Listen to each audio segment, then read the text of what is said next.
এখন প্রায় 5:30 বাজে। রুমা ফিরবে ছেলেকে নিয়ে জিমন্যাস্টিক থেকে। আমি ভাবছি তাতানকে নিয়ে একটু পার্কে যাব। তো ওর বার্থডে ছিল, বার্থডেতে আমি ছিলাম না আর ও এখানে ছিল না, শান্তিনিকেতন গেছিলো। তো এই দুটো আমি বানিয়েছি ওর জন্য, দুটো কানের। আর এটা ওর জন্য আমি আগে থেকেই মানে অর্ডার দিয়ে রেখেছিলাম, মানে এসেও গেছিলো, বাট ও ছিল না বলে আমি দিতে পারিনি। দেখো তো কেমন হয়েছে জিনিসটা, পছন্দ হবে ওর? তোমরা জানিও কেমন হয়েছে।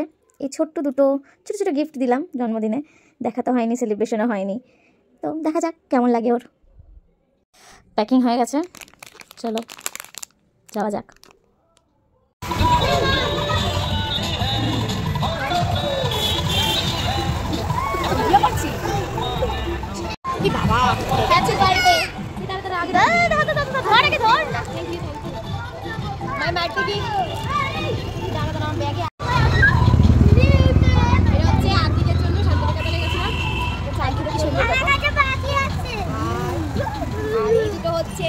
ঝিলিকের জন্য, বাট আমি জানতাম না ব্যাগে আছে, ভাবিস ছিল ব্যাগে, ব্যাগ থেকে বার করে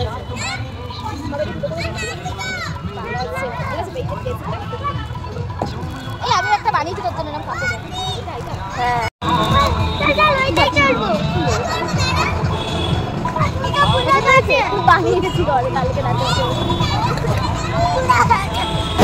আজকে ভিডিওটা তোমরা মানে মনে হচ্ছে না আমার গলা কিছু শুনতে পাবে, কারণ এত গাড়ি যাচ্ছে, পেছন দিকে গান বাজছে।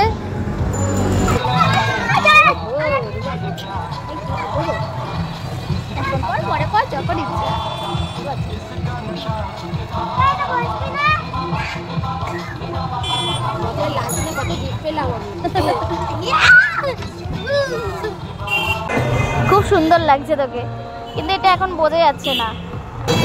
শান্তিনিকেতন থেকে রুমা আমার জন্য এই দুখানা কানের নিয়ে এসছে, আর তাতানের জন্য পেন্সিল এনেছে, তোমাদেরকে তো দেখালামই। আর এই দেখো খুব সুন্দর হয়েছে কানেরটা, ব্ল্যাক কালারের। আর একটা আছে আমারও পরানো যাহা, এইটা ভাবছি আমি হচ্ছে গলায় একটা সেট বানিয়ে নেবো, বিকজ হচ্ছে খুব সুন্দর হয়েছে জিনিসটা, শাড়ির সাথে পরার জন্য খুবই ভালো। তাই ওকে আমি বলছিলাম যে এটাকে খুলে নিয়ে আমি কানের আর গলার আলাদা করে সেট বানিয়ে নেবো। বললো ঠিক আছে তুই তোর মতো বানিয়ে নে। বেশ সুন্দর হয়েছে জিনিসগুলো, আমার খুব পছন্দ হয়েছে। Thank you so much Ruma, এত সুন্দর একটা গিফট দেওয়ার জন্য। তোমরাই বলো কেমন হয়েছে জিনিসটা। আমার তো বেশ ভালোই লেগেছে, খুবই ভালো লেগেছে। তো এটা হচ্ছে আমার এই বছরের লাস্ট গিফট রুমার তরফ থেকে। আস্তে আস্তে, দুজনে একসাথে না, দুজনে একসাথে না।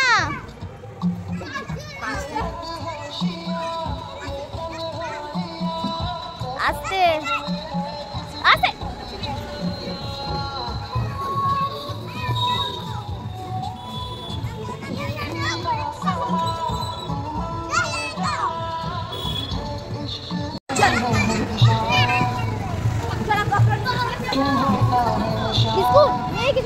চার বিস্কুট খাই একটু। পাশেই দেখো ক্যাফে থাকি, এখানে লাইটের জন্য দেখা যাচ্ছে না। এই স্ন্যাক্সের দোকানটা তোমরা এর আগেও দেখেছো। তো যাই হোক, তো এখানে আমিষ বলে কিছু খাবো না আমি, আজকে মঙ্গলবার, তাই একটু চা বিস্কুট খাবো রুমার সাথে। রুমা এখানে চা নিয়ে চলে এসছে, দুধ চা এনেছে। অ্যাকচুয়ালি আমি লিকার চা খাই, তাও ঠিক আছে চলো খেয়ে নেওয়া যাবে, কোনো অসুবিধা নেই। তাতানকে বিস্কুট দিলাম, এখানে সুপ্রীতকেও বিস্কুট দিলাম। তাতান কিছু খেয়ে আসিনি, গিয়ে খাওয়াবো ওকে। সুপ্রীত জিমন্যাস্টিক থেকে ফিরেছে, ও কিছু খায়নি। এই দেখো সুপ্রীত বড়দের মতো চা খাচ্ছে, বিস্কুটে চুবিয়ে চুবিয়ে, মানে বিস্কুট চা দিয়ে চুবিয়ে চুবিয়ে খাচ্ছে। আর একজন দেখো, এই দেখো শুধু বিস্কুট খাচ্ছে। এদিকে রুমা। আমরা চা খেতে থাকি, তোমরা হচ্ছে লাইক শেয়ার কমেন্ট করো, আর জানিও কেমন লাগলো। আর হচ্ছে কয়েক ঘন্টার দেরি। হ্যাপি নিউ ইয়ার সবাইকে।